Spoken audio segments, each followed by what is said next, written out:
Hey everyone, my name is Crazy M, and today I will bring you a breakdown of a leaked alpha game file from Battlefield 4.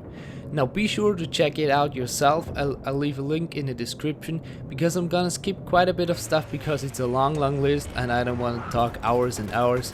So definitely go down there, check it out and look at it yourself. And so yeah, let's hop right in. So let's take a look at the first part of the leaked file. And as we can read in the first line, it's all about gadgets in this one. And the first gadget that we see is the Star Strike. And at first I was like, is this something new? But we all know what that is. It's just an internal name for the Stinger. And it's also the real life name for the Stinger. And yeah, that's what it is. So the Stinger is gonna be back in Battlefield 4. The next one is portable Soflam. And pretty much what it's gonna be, I heard that, I don't know who mentioned it, but it is a Soflam, pretty much like a binocular, so it's portable as the name says. And what's new is that it is supposed to work the following way: that you can track your target, you lock it, and then you can stop tracking it and it will stay locked and you can track another target or something. So I don't know if that counts, but that's what I heard. And it's also gonna be interesting if you have a way to remove a lock, if you're like a tank driver or something and you get locked. I mean, it would be pretty annoying if you would stay locked the whole game. So I'm curious how that is gonna work out. The next one is the N-Law, and this is something pretty new, but it's not that something exotic. It's some basic stuff in the end. It's an anti-tank weapon, something similar to a javelin in the way that it works. You track your target. It's a fire and forget system, so you track it, you fire, and then the missile will hit the target. And I guess there's gonna be countermeasures to that.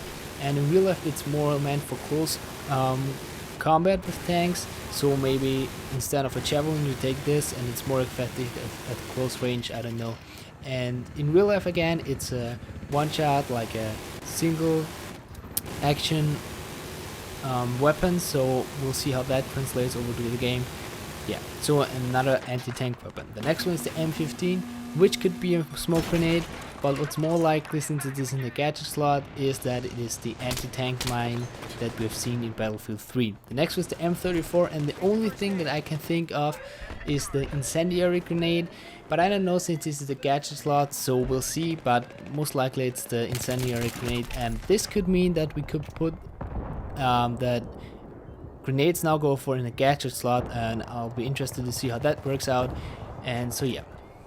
The next part gives us some information about the new mention sensor balls, and the only couple of things that are quite interesting is that you can carry 3 of those with a magazine capacity of 3, so that's quite plenty, I gotta say. And the radius 25.0, which is presumably in meters, so you can have an idea of how effective they're gonna be. And there's not much more to say of that. They're in the game, that's pretty much 100% sure, and that's the basic data about them. Now we move on to a list of weapons that are in the game, and I do not want to go into detail on every of them because it's pretty much useless. I don't see no sense in doing that. If you want to, you can look them up. You find pretty much all of them on Wikipedia or stuff, and you can check some more info if you want. So the first two, AK-5C and the CZ-805, are two assault rifles, so pretty much nothing interesting there. The next one is the Hawk, and this is something that I had to look a little bit deeper into because the normal Hawk is a prototype grenade launcher with a 12-round drum mag. I've got a picture of that here. There's nothing better you can find, and I don't believe that that one is there. I think that they have the Hawk as an internal name for the MGL grenade launcher, which we also saw in the single player trailer, and you also see a picture of it here, and I guess that's what the Hawk stands for here. If you have any other ideas, please let me know in the comments. The next one is the M82A3, which is a 50 cal sniper rifle and Barrett, and yeah, finally it's coming, but I guess it's gonna be only in one case that you're gonna be able to get it, and we're gonna talk about that later, and it's gonna be interesting if this really comes that way or not. The next two are M9 and P90, nothing to say there, both of them were in Battlefield 3. Next one is the QBC 951, And this is pretty much a rifle variant of the QVC 95B which we had in Battlefield 3, so we already know that gun. Then we have the QZC92, which is a Chinese pistol. Then we have the RFB. This is a bullpup semi-automatic battle rifle.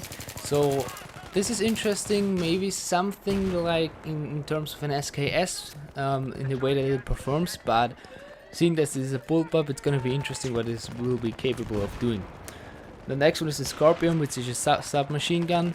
Then with the Scout Elite and the SV98, both are sniper rifles, pretty much basic ones I guess. And then with the Type 88, which we already know from Battlefield 3, and the Ultimax, which are both LMGs. Following up are some more weapons that have already been in Battlefield 3, including the FAMAS, the M249, the M40A5, the Remington 870 and the UMP. Now we're getting to some really interesting stuff, and this is the weapon data for the M82A3. And as far as I know and as far as I've heard it, you will be only able to use it if you find it in game and pick it up. And I've already said that, so let's take a look at what it actually can do. The first two things are the reload timers, and those are pretty long. 5.5 seconds are a massive amount of time to reload, but it's got 11 bullets in the magazine, and you can see here a number of magazines is 3. You got 33 bullets. That's quite plenty for a sniper rifle. From as far as I know, you won't be able to replenish ammo on it, and that's why I don't know what auto replenish delay means. If some of you can figure that out, please let me know, but I honestly have no idea what that stands for.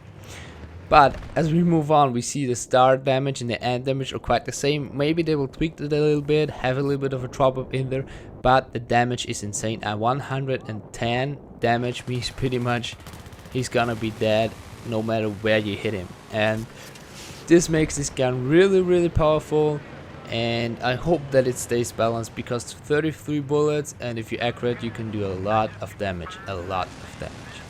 Then we only have the damage fall of start and end distance, which I think don't really make any difference here, since the start and the end damage are pretty much the same.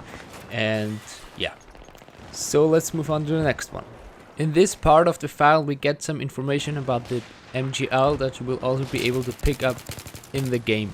So we see that the ammunition type is 40mm, which is basically the same as the M320.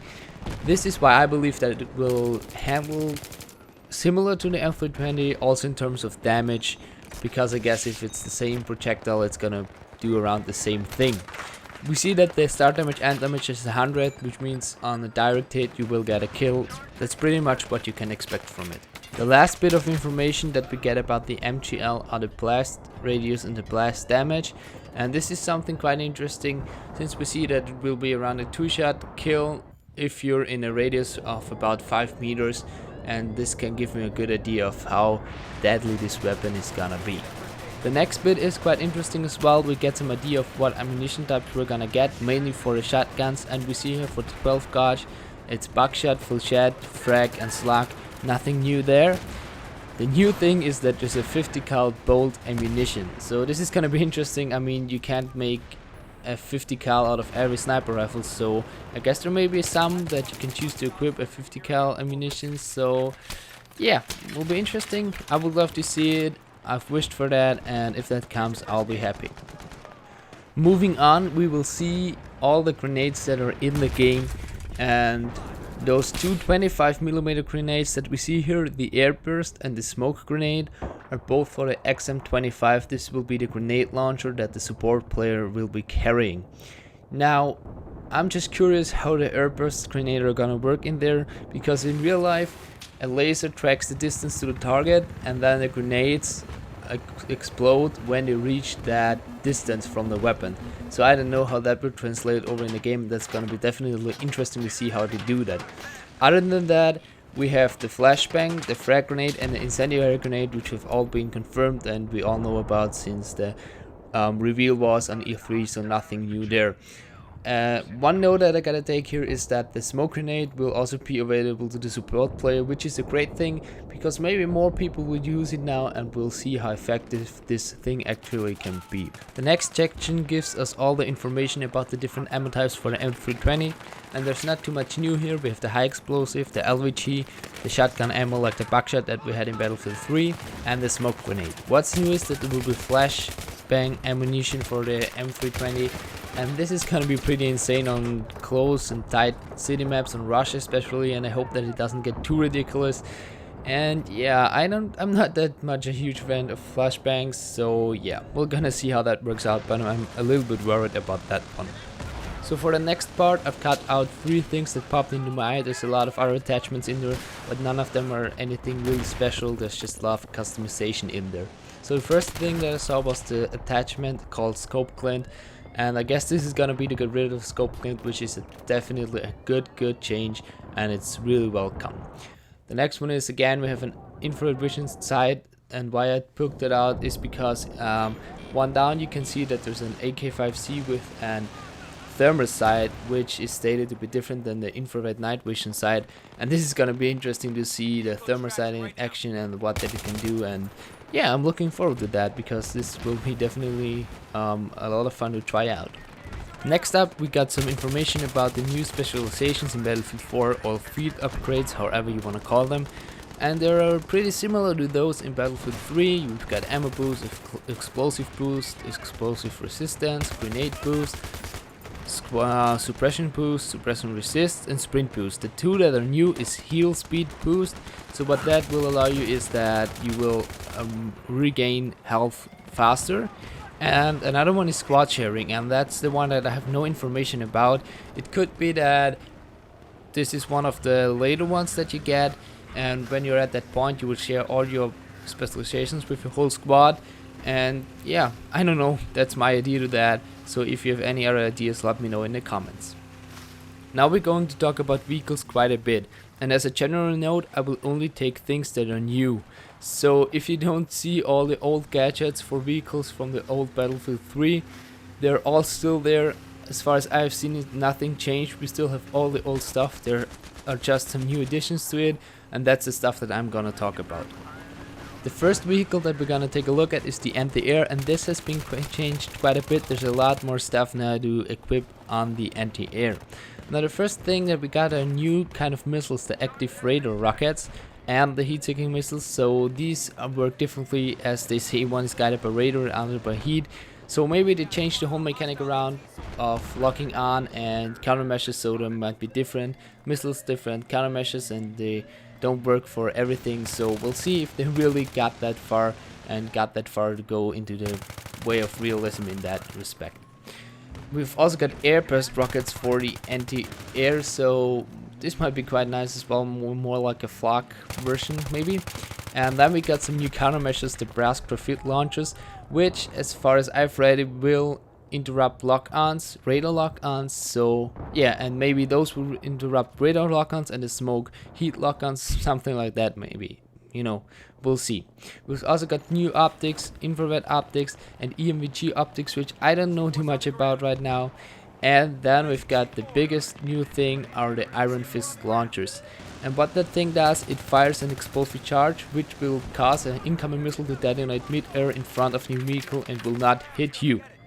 The only disadvantage to that in real life is that you can damage allies that are around your vehicle, but at least in normal mode, Battlefield 3 had no phantom fire, Battlefield 4 is not gonna have it, so this might not have an impact at all. It's only gonna be interesting if this is gonna be a kind of thing that has a reload timer or has a limited ammunition, or if it is unlimited. So yeah, but I definitely love the way they're going with a lot more options that you can do and a lot more different countermeasures, and I hope that they all really have significant advantages and disadvantages and that you can really adapt that to your playstyle.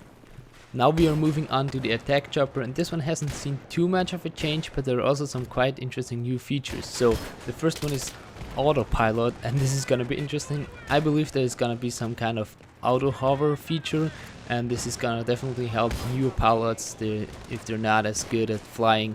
And so yeah, a nice addition there. We've got the new optics, And then we got new missile types. We got the basic heat cycle missiles, but then we also got Hellfire missiles, Hydro rockets, and Sunni rockets. The way they are differentiate from each other, I don't know. We'll have to see that, but I guess more customization again. It's gonna be good to see. Another really interesting thing is that there's now a Tau missile, and I believe that this one is gonna be for the gunner. And I'm looking forward to that. A Tau has always been a thing that is really powerful and dangerous, but also takes a lot of skill to use, and I think it's gonna be a good addition to the game. Now a quick look at chats. There's not too much to say there. Again, an autopilot feature. How that works, we'll have to see. And the really interesting thing is that attack chat now has TV guided missiles. I have no idea how that is gonna work, because the lock-on missiles, as we remember, were pretty much useless because you were defenseless when operating in them. So I guess, yeah, I'm gonna be interested how to see how they worked around that you're not just a sitting duck in the sky when you're maneuvering in your TV guided missile as a jet pilot. Next up we got something brand new, and that's the attack boat, and there's a lot of stuff for that. I've put it all in because it's all new. We've never had something like that, and there's such a lot of stuff you can do with it. There's some anti-air missiles you can put on there. There's AGM launchers, there's the main cannon, there's all kinds of countermeasures like extinguishers, iron fist launchers, reactive armors, and all that fancy stuff. And this is all the bells and whistles. It has TV guided missiles, it has smoke launchers, just everything is on there, and I guess it's gonna be a lot of fun to play around with these boats because they're never gonna be the same. You can equip them for all different kinds of tasks, and yeah, I'm looking forward to that, definitely. Moving on, we got to take a look at the new infantry fighting vehicle, or APC, or whatever you want to call it, and there's also some new additions there. The first one is an airburst shell, which is gonna be interesting to see how much damage that does, as well as the new countermeasures Presca fit launchers and extinguisher, which we have seen in the armored kill expansion for the tank destroyers, and they will also come to the infantry fighting vehicles now. The infantry fighting vehicles also get flechette canister ammo, like the canister shells from the main battle tanks, as well as that the gunner gets new optics like a flare and the infrared vision optic, which is gonna be good to see, and also he gets SOFLAM, which will make the infantry fighting vehicle much more a valuable tool and go more towards a battle tank. The gunner also has now a smoke launcher and as well a new countermeasure for the infantry fighting vehicle, the iron fist launchers, which is the main addition now to all of the new vehicles. The next part is about the main battle tank, and it has been changed a bit as well. There's new ammo types like the ADGM shell, the APFSD cannon, which we all know from Battlefield 3 already, but they were not in the battle tank. And yeah, I've also seen canister shell in there, so all that good stuff is still in there, but there's also some new additions. It also got new countermeasures like the breast graphite launchers, it got the extinguisher as well, and the iron fist launchers. So much more stuff to choose from, and this is gonna be good. There's also an HE shell and high explosive shell, and a lot of new optics for as well a gunner as the MTB. And from what I've seen, now the gunner has the SOFLAM in his gunner seat, so I guess the third seat in the tank is not gonna be there anymore. It's just gonna two people in a tank, which is an interesting change, but I guess it doesn't really take away from the game too much. Last but not least, we're able to take a look at the new game modes that are gonna be in Battlefield 4. And there's Conquest, Rush, Squad Deathmatch, Team Deathmatch, pretty much all that we've seen before. There are also 4 new ones, or maybe 3, however you want to see it. Domination, Elimination, Obliteration, Playground. I guess the domination is gonna be pretty much like it played out on close quarters, but the 3 new ones are definitely completely brand new. Elimination, Obliteration, and Playground. Playground sounds like a more open kind of game type. The other 2, I don't know, we'll have to see. I guess they're gonna be quite solid. The one interesting thing is that there is no capture the flag in there, so it seems that this didn't travel over to Battlefield 4. Maybe it's coming in a later expansion. We have to wait for that. So yeah guys, what are your feelings towards Battlefield 4? Let me know in the comments. I'm personally, after reading these files, I'm quite hyped for the new customization. As long as it's all balanced, I think it's gonna be a great game as well. So if you sat through all this video and made it to here, I guess I deserved your like.